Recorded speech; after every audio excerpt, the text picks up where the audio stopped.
Let's talk about the Georgia Bulldogs. It's funny to say, but with all the talk about Tennessee, we'll talk about Alabama, about Ohio State, Georgia has, from my estimation at least, been flying under the radar in terms of the storylines surrounding that program. And here's my question when it comes to the Bulldogs. Obviously, big game this week against Florida, rivalry game, neutral site. They play Tennessee next week in Athens. That'll be a huge game. We're going to break it down and preview it on this channel, so make sure you're subscribed. Do we even know who Georgia is yet? It sounds funny. I mean, we're going into the fourth quarter of the season, but it's a genuine question. How much do we really know about Georgia? To take that a step further, have we seen Georgia's best yet?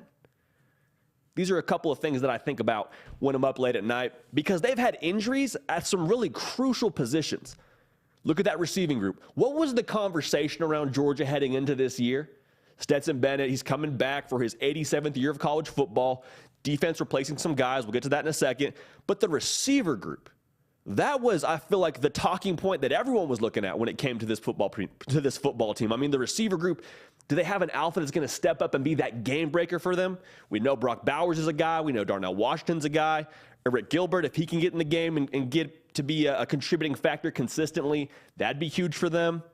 But the receiver position has been injury-ridden at crucial personnel. I mean, Arian Smith, a guy that Georgia fans have been, quite frankly, waiting on for a little bit to be totally healthy because if he can go, the dude is like a real world-class sprinter and can stretch the field extremely effectively. And a lot of it is wait and see and wait till he gets completely healthy. And he's been kind of getting back comfortable after being injured early in the season.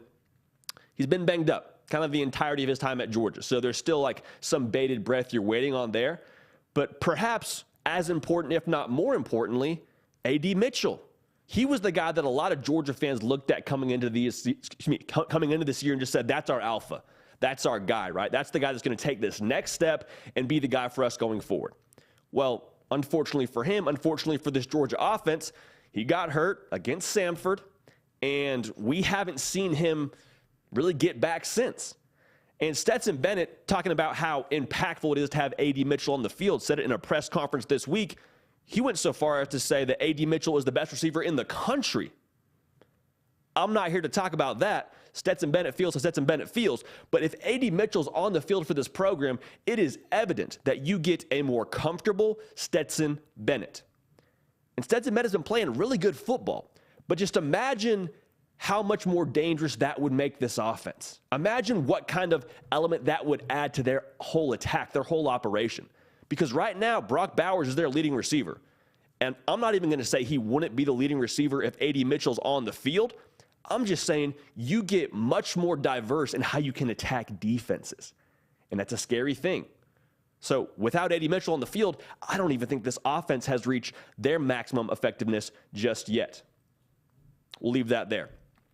Let's talk about the defense.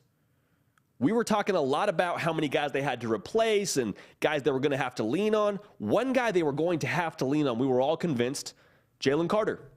And he's been hurt for some time. He's been banged up. There's conversation around what he's going to do going forward. He's practicing with the team. They said his head is good in terms of being engaged. He's been hurt.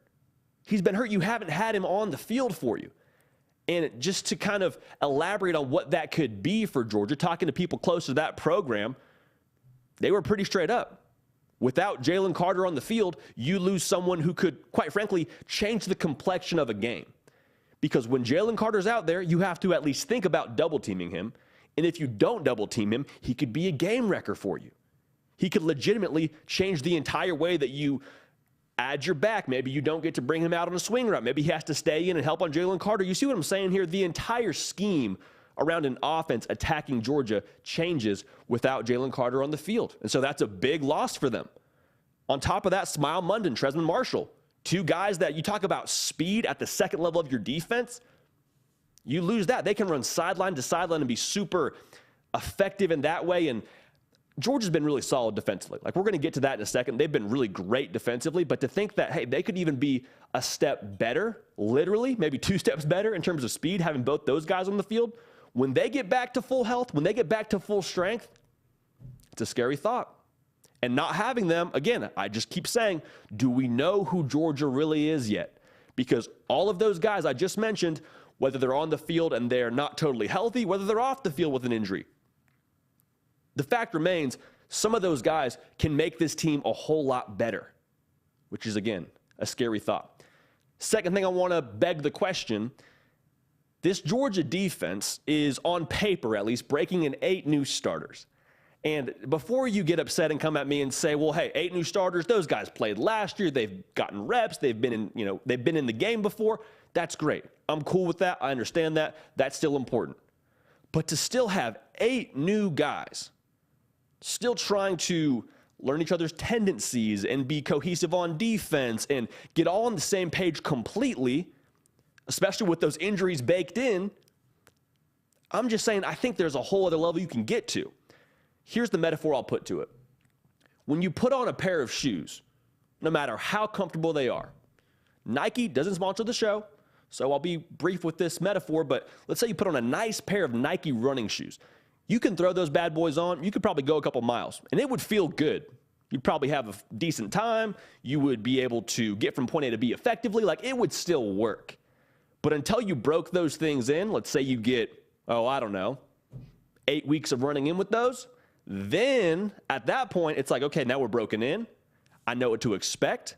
I'm comfortable. We can really kick it up a notch here. And that's the same thing with this whole defense, this whole program. Let's ask the question. They got Florida this week, and then they got Tennessee at the crib. Go to Mississippi State, go to Kentucky, finish the year with Georgia Tech. What happens if in this game against Florida, there is a new kind of light bulb moment for this program defensively? What if those guys that have all been kind of playing together and still getting their bearings, what if they take a whole new level in terms of cohesion and harmony and being on the same page? Not that they weren't before, but just what if they take it an extra step forward? It's dangerous. It's scary for the rest of the country. That's just the fact of the matter.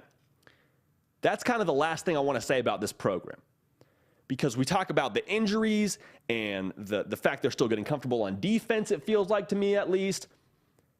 What if we've only seen 75% of what Georgia can be?